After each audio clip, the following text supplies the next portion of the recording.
बहुत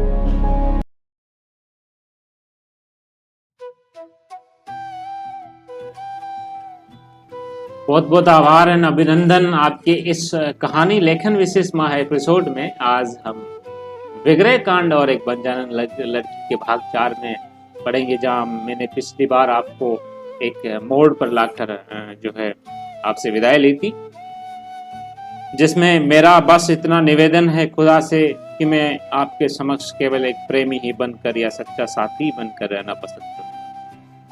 सोनवीर कह रहा है, इसलिए मैंने कभी अपनी अभिव्यक्ति और अपनी शख्सियत पर गुमान नहीं किया। एहसास तक नहीं होने दिया आपको कि आप मुझसे कमजोर हैं।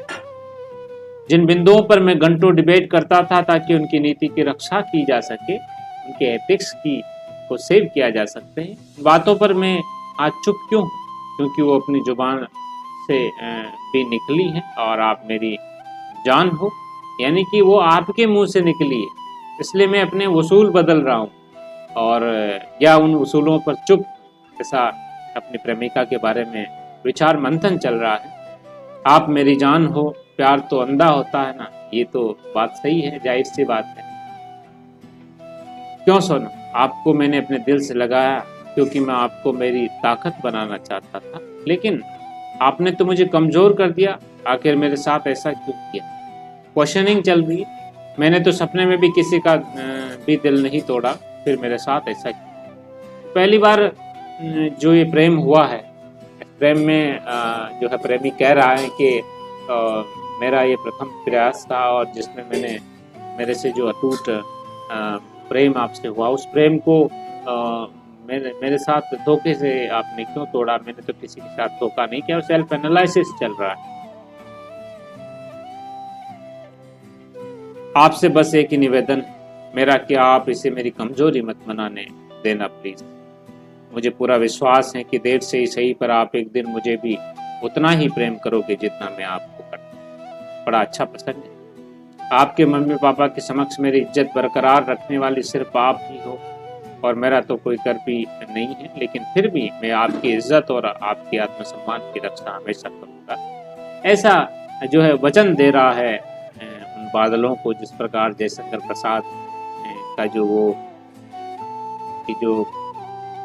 पवित्र का एक बहुत ही बेहतरीन कहानी है, मुझे नाम अभी स्मरण नहीं हो रहा है, उसमें जो प्रेमी मेघों के माध्यम से अपनी प्रेमिका को संदेश भेजता, वहीं उसी विचार मंथन में जो है सोनवीर है यहाँ पर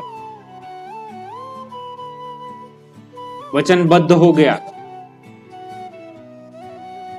इसीलिए कोई भी व्यक्ति मेरी तरफ से आपके खिलाफ एक शब्द भी बोलता है तो मुझे बर्दाश्त नहीं होता। परंतु मैं तो वही सोनवीर सिंह ही रहूंगा जिसने हरदम आपसे दिमाग से नहीं दिल से बात। आपकी तरह मैं अपने प्यार पर दिमाग नहीं लगा पाया और लगाना भी नहीं चाहता। आप कहते हो ना आप गुस्सा नहीं करते, आज मेरी आंखों से आंसू भी है और गुस्सा भी, फिर भी आपसे प्यार कर। I love you so. समझा करो यार, मेरे हाथ में थोड़े ही है ये सब जो आपको जब चाहे भूल जाओ और जब चाहे याद करो। आप भी जानती हो व्यापार में दिल लगाया जाता और प्यार में दिमाग। ये बात आपको शायद बाद में समझ में आएगी, लेकिन अपने आप को बहुत समझाया और जैसे ही आपने फोन काटा, व्यापार में दिमाग लगाया जाता, दिल नहीं लगाते, वहीं प्यार में दिल लगाया जाता, दिमाग नहीं लगाते। मैंने अपने आप को बहुत समझाया। जैसे ही आपने फोन काटा था, उस समय मैं टहलते टहलते अपने आप को मारता हुआ कहने लगा, क्यों प्यार किया मैंने किसी हद से भी ज्यादा, तुम किसी से प्यार नहीं करते। क्या जरूरत थी? अकेला ही ठीक था मैं। अब रो, जितना रोना है रोता रहे। जो प्यार करता है उसकी बस यही सजा है। जाहिर सी बात, लैला मजनू में लैला को भूल जाएंगे वो, बड़े प्रसंगपूर्ण वाक्य हैं। बस यही एक काम बच गया था मेरे पास जो मैंने कर दिया। कुछ पल अपनी गर्दन को आसमान की तरफ देखकर, अपनी आंखें खोलकर आपको पुकारता हुआ, सोनम सोनम। वाह क्या अथाह मोहब्बत का जिक्र हो रहा है। आप मेरे पास क्यों नहीं? प्रेमी कह रहा है। आंखें ऊपर हैं बादलों में, लहराती घटाएं आपसे मुझे बहुत प्यार हो, आप दूर क्यों हो, मुझसे ऐसी क्या भूल हो गई यार, प्लीज आओ ना, आ भी जाओ, अब बस भी करो, कोई इतना भी रुकता है, प्लीज है प्लीज।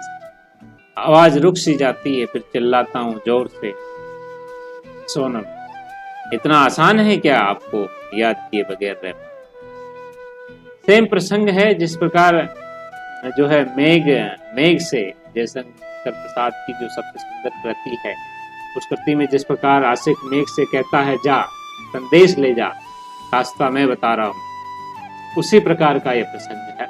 यहाँ पे आशिक के पास उसकी प्रेमिका नहीं है, वो विचार मंथन से भाव में समाहित होकर इन चीजों को बता रहा है। प्लीज आ जाओ ना, कुछ तो बोलो प्लीज।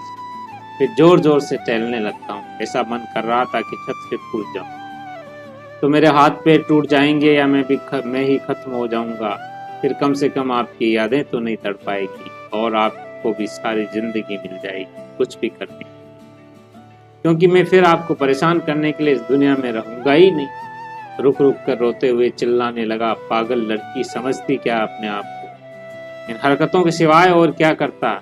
नीचे आकर चुपचाप सो गया। रात को बहुत याद आई आपकी, और याद आते आते इस बार तो नींद भी आ गई। बड़ा ही नकारात्मक दृष्टिकोण पनप रहा था, छत से कूद जाऊं, लेकिन जिस प्रकार उन्होंने एक के बाद एक सफलताएं हासिल की थी अपने करियर में, उन सफलताओं की वजह से उसमें उसका जो सेल्फ रेस्पेक्ट है वो उसको रोकने का प्रयास कर रहा है, लेकिन जो उसका दिल है उसको खत्म करने का प्रयास कर रहा है कि मैं तो सोनम के बिना रह नहीं सकता। सोनम मेरे लिए मेरे जीवन है, मेरा सब कुछ है, अन्न जल त्याग दूंगा मैं, पर सोनम को नहीं त्याग। आज से मैंने अपने सारे नियम तोड़ दिए और अनुशासन में रहना भी छोड़ दिया। धिक्कार है ऐसे अनुशासन, मनमाने ढंग से रहने लगा, क्योंकि मैंने आपके आने के बाद सोचा था कि अब मेरा साथ देने वाली मेरी अति प्रिय मित्र आप आ गई हैं, तो आज से मेरे जीवन में सब कुछ व्यवस्थित होगा, बड़ा मनोरम और सुंदरतम दृश्य पनपेगा।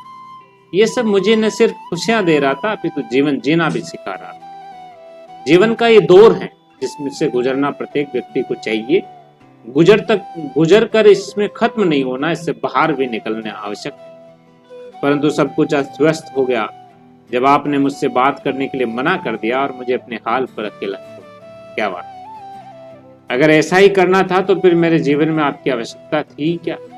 क्या मैं आपसे पहले जीवन नहीं जी रहा था? खुश जी रहा था, परंतु जो नवीनतम विचार और तसल्ली आपके आने से मिली वह पहले मुझ में नहीं थी। आपके आने के पश्चात मेरे जीवन को शांति और सुकून जो है ना शुतुरमुर्ग की तरफ उड़ गया, पता नहीं कहां से आया। आज मैं आपके बारे में ज्यादा तो नहीं सोच रहा था, लेकिन फिर भी आपको समझा रहा था कि ये दुनिया कितनी मतलबी है। वाह क्या बात, काम निकल गया बस, उसके बाद कोई किसी की परवाह नहीं। बात तो सही है, जिनका हृदय मिलता है वही एक दूसरे की परवाह करते हैं, बाकी जी दुनिया में अक्सर सारे लोग बेपरवाह हैं। चंद लोगों को छोड़ दिया जाए तो सबके सिर पर ये बेपरवानगी चढ़ी रहती है।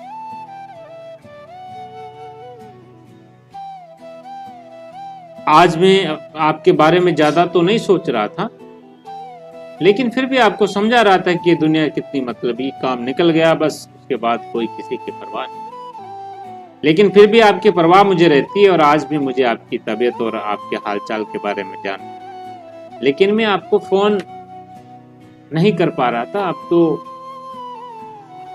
एफबी पर भी आप नजर नहीं आ पाए। क्या बात, फेसबुक भी चलाता था।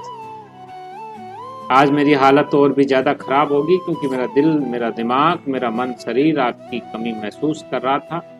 मुझे आपकी बहुत ज्यादा जरूरत होने लगी थी, और आपको भी मेरी जरूरत का ख्याल रखना चाहिए था। कम से कम एक पराया ही समझकर सोच लेते हमारे बारे में, परंतु अब इतनी सी भी किस्मत कहाँ बची। क्या बात, आज मेरी हरकतें देखने लायक थी और अपने आप को नियंत्रित भी महसूस कर रहा था। ऐसा लग रहा था मानो मैं स्वयं पर से नियंत्रित हो चुका हूँ। अब मैं अनियंत्रित हो चुका हूँ। जो नियम मेरे सिर्फ आपके लिए बनाए थे, आज वो अपने रास्ते से भ्रमित होने लगे हैं। जो कभी मेरे लिए मेरी जान से भी ज्यादा कीमती हुआ करते थे, वो सिर्फ आपके लिए मैंने बनाए थे ताकि आपको सदैव आपको कभी भी हताश और अपरिपूर्ण भाव का अनुभव नहीं करना पड़े तथा आप हमेशा खुश रहो मेरे साथ, ऐसा प्रयास रहे। मेरी आंखों में आज भी उतने आंसू थे जितने आपसे बिछुड़ते वक्त। आंसुओं की कमी नहीं हुई। आज मुझसे रहा नहीं गया और सोच रहा था कि आज मुझे किसी को फोन करना चाहिए ताकि अपने मन और अपने दिल को सुकून दे सकूं। ये बहुत अच्छा प्रसंग है जब भी आप स्टेज में आओ। इतने में तो मेरी एक फ्रेंड का फोन आया। मैंने फोन काट कर दोबारा किया। इस बार साफ साफ बता दिया कि अब मुझ पर से नियंत्रण उठ गया है और मैं अपना ख्याल नहीं रख पा रहा हूँ। खाना पीना और सोना भी अनियंत्रित हो गया। मुझे किसी की जरूरत है यार, प्लीज बताओ क्या। प्रीति ने बड़े आसान शब्दों में कह डाला कि जब आपको शादी कर लेनी चाहिए। क्या? अब आपको ब्याह कर लेना चाहिए, शादी कर लेनी चाहिए और अपने सबसे करीबी दोस्त को हमेशा खुश रखने का प्रयास करना चाहिए। मैंने मुस्कुराते हुए कहा, वो कैसे? वास्तव में सवाल सुनकर मुझे थोड़ी सी खुशी तो हुई। चलो कहीं से उत्तर तो मिल रहा है, उत्तर सुन लेते हैं, उसको वास्तविक धरातल पर उतारना अलग प्रसंग है। प्रीति ने कहा, आपको अपने साथी की पसंद का ख्याल रखना चाहिए तथा उससे पूछ पूछ कर उसकी पसंद जानकर उसे आपको पूरा करना चाहिए। क्या बात, नौकरी लग गई जैसे। मैंने कहा, प्रीति, मेरा सबसे पहला यही कर्तव्य है कि मैं मेरी जान को हमेशा खुश रखूं। अब उसको खुशी नहीं हो ये अलग बात है, लेकिन मेरा प्रयास है कि मैं उसको खुश रखूं। आज भी और अभी भी मैं उसे खुश रखने का हर संभव प्रयास करता रहता हूँ। फिर भी अगर मेरी से कोई गलती हो रही है तो मैं सोनम से पूछकर उसको सुधारने का प्रयास करूं। क्या बात। प्रीति इस प्रसंग को बड़े ध्यान से सुन रही थी और मन में उसके लड्डू फूट रहे थे। उस दिन सोनम ने आपसे फोन पर बात करने के लिए भी बोला था और शायद ही की भी होगी। कुछ देर बाद बात करके मेरा मन हल्का हो गया, लेकिन प्रीति को क्या पता कि अब सोनम मेरे से बात करती है, कहाँ करती है। ये प्रीति को मालूम कहाँ था। प्रीति तो सोच रही थी बड़ा अच्छा प्रसंग चल रहा था, ब्याह कर लेना चाहिए और आगे बढ़ाएं जीवन में। मैंने बिल्कुल एहसास भी नहीं होने दिया कि सोनम ने अब मेरे से बात करना बंद कर दिया। जब मैंने प्रीति के मुंह से सुना कि हम दोनों आजकल प्यार मोहब्बत की बातें करते होंगे तो ये सुनकर मेरा दिल तड़प उठता कि काश ऐसा हो रहा होता। मुझसे नहीं रहा जाता आपके बिना सोनम। अगर आप मेरा ख्याल नहीं रखोगे तो मेरे से बात नहीं करोगे तो मैं बहुत तकलीफ में आ जाऊंगा और मेरा कोई अस्तित्व भी नहीं बन पाया। क्या बात। इंटेलिजेंट गाय अस्तित्वहीनता की बात कर रहा है।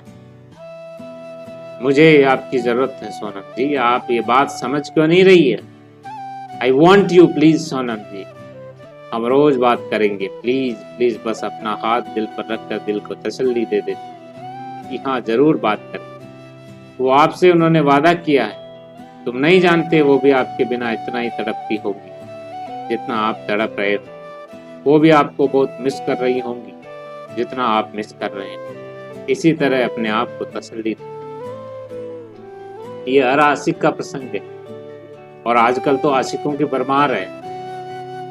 बस कुछ देर के लिए दिल को ऐसी बातें बता कर शांत कर देता हूँ ताकि कुछ चल कर फिर सकूं, कुछ खा पी सकूं। पर फिर भी चलते चलते आपकी याद आ जाए तो रुक जाता हूँ और खाते वक्त भी आपकी याद आ जाए तो बाकी खा नहीं पाता, क्योंकि मुझे आपकी सही बात है। रोटी बाकी सब तो भूल गए, बस वही चाहिए। आज भी इसी तरह सोचते सोचते बेंगलोर से अब चेन्नई के लिए रवाना हो गया। होटल का हिसाब किया लेकिन बिल लेना तो भूल ही गया। ड्राइवर को बोला, भाई आराम से गाड़ी चलाना, हम कश्मीर से कन्याकुमारी वाले NH7 पर चल रहे थे। क्योंकि चाहे कुछ भी हो जाए लेकिन मेरा दिल कहता है कि मेरा घर पर कोई बेसब्री से इंतजार करता और जो मेरे लिए तड़प रहा है पर वह कह नहीं पा रहा, शायद वो आप ही हो। क्या बात। सकारात्मकता की वृद्धि हो रही है। बस रोज रोज आपकी यादें आती रहती है। समय पर सोना उठना तो मानो बंद हो गया है। खाना भी नहीं खाया जा रहा। आज तो मैं अपने सारे नियम कायदे कानून एक ताक में रखूं। आज मैं ड्यूटी पर भी नहीं गया और लगभग 11 बजे सोकर उठा। पढ़ाई तो पिछले 5-6 दिनों से मानो छूट सी गई। सब कुछ अस्त व्यस्त हो गया सोनम के जाते। कहाँ जमाइका यूनिवर्सिटी में मेरी इंजीनियरिंग की बाकी की पढ़ाई, और मैं यहाँ कोसों दूर आपके लिए सब कुछ छोड़ कर आ गया। सोचा था साथ लेकर जाऊंगा आपको, वरना जाऊंगा ही नहीं। क्या बात। मैंने मेरे और सोनम के लिए एयर इंडिया से जमाइका की 2 टिकट्स बुक करवा ली, क्योंकि मुझे जमाइका जाकर एग्ज़ाम देने थे। अगर एग्ज़ाम नहीं दे पाया तो मैं यूनिवर्सिटी से हमेशा के लिए निकाल दिया जाऊंगा। पर मन तो कह रहा था कि कौन सी पढ़ाई और कौन सी इंजीनियरिंग, वाह, क्योंकि अब तक मेरी जान ही मेरे से बात नहीं कर रही, तो फिर ये सब मैं किसके लिए क्या। पिछला सारा बकाया भूल गया है साहब, बस इस वक्त सिर्फ प्रेम प्रसंग जो परवान पर चढ़ा हुआ है। बस अब तो हर वक्त आपकी यादों में जीना है। अब तो एग्जाम भी आप, और उम्मीदें तो मिटा ही चुके हो आप। पहले आपसे बात करता था तो मुझे नई उम्मीद और नया जोश मिलता था, दुगने उत्साह से पढ़ाई करता था। परंतु जब से आपने बात करना बंद किया है और आपकी यादों के अलावा बाकी सब बेकार सा लग रहा है, ऐसा लग रहा है जैसे अब कोई उम्मीद ही ना हो और ना ही कोई मकसद। जिंदगी बस अब अकेले ही जीनी है। आप मेरे को इतना क्यों तड़पा रही? क्या मैं अनुशासित और सीधा साधा लड़का हूँ इसलिए? क्या मेरा बोलापन आपको कुछ कहने में सक्षम है इसलिए? क्या आप मुझे तकलीफ दे रहे हो ना, क्योंकि मैं आपसे नाराज नहीं हो पाता, आपको कुछ कह नहीं पाता? जो भी हो, आपसे प्रेम तो जरूर करता। आपको पता, आप मेरी सुबह हो, मेरा दिन हो, मेरा मन हो, मेरा तन, मेरा धन हो, मेरी आशा हो, मेरी उम्मीद हो, मेरी पढ़ाई हो, मेरी जिम्मेदारी हो, मेरी ड्यूटी हो, मेरी भूख हो, मेरी प्यास हो, और मेरा सब कुछ हो। जो आप हो तो सब है, जो आप नहीं तो सब कुछ होकर भी कुछ। क्या मैं आपसे दूर था, वरना उस दिन आपको अपनी बाहों में समेट लेता जिस दिन आपने ये कहा था कि आप अब तकलीफ में जीने की आदत डालते। मैं तो वैसे भी तकलीफ में ही जीता हूँ। आपके आने से वो कम हो गई थी और थोड़ी उम्मीद जगी थी, परंतु आपके बात ना करने से फिर से वो गायब हो। आप चाहते हो ना कि मैं तकलीफ में रहूं, तो आज से जबरदस्ती तकलीफें लेना शुरू करूं, क्योंकि आपकी विश यही है कि अब मैं तकलीफ में जीने की आदत डाल लूं। आज से हर वो काम पूरा करूंगा जल्दी। बड़ा ही मन प्रसंग पूर्ण वाक्यांश है। आशिक तो बिल्कुल आशिकी में डूब ही गया है। उन लोगों को तो भूल ही गया है जिन लोगों का बहुत बड़ा योगदान रहा है उसके व्यक्तिगत निर्माण में, शिक्षा निर्माण में, नौकरियां हासिल करने में, सब कुछ भैया इस वक्त तो सिर्फ प्रेम चढ़ा हुआ है। तो इस प्रकार ये प्रीति कानवीर सिंह सोनम का प्रसंग का ये चौथा अध्याय जो चैप्टर हमने पढ़ा। हालांकि इसके चैप्टर लिमिटेड है, बट बड़ा बुक है, तो मैं इसको छोटे छोटे एपिसोड में आपको सुनाने का प्रयास करूंगा। तो कल हम लोग फिर से इसी कड़ी को आगे बढ़ाएंगे। इसी के साथ करते रहेगा आप भी इश्क। जब आपके इश्क के दिन हो और दिन निकल जाने के बाद भी इश्क होता है, दिल तो बच्चा है, तो इश्क का कोई समय नहीं होता, उम्र नहीं होती, और इसके समय पर कर भी लेना चाहिए। कहते हैं कि ये खुदा की इबादत, प्रेम में, प्रसंग में सब कुछ जीवन संयमित भाव से समरसता के साथ निकले तो बड़ा आनंदित होता है। दुखदाई हो लैला मजनू की तरह तो वो अप्रसंग पूर्ण है। आज के दौर में वैसा प्रसंग मानने भी नहीं। तो बहुत बहुत आभार, अभिनंदन मेरे साथ बने रहने के लिए। कहानी लेखन विशेष माह एपिसोड में कल फिर हाजिर होंगे हम बहुत ही बेहतरीन पलों के साथ। ये एक प्रसंगपूर्ण पल है, इसमें दिमाग कम लगाना, दिल ज़्यादा लगाना, क्योंकि ये आशिक के भाव है। आप और मैं समझ नहीं पाएंगे, लेकिन वो समझ रहा है जो अभी मोहब्बत। तो bye, take care, have a nice time.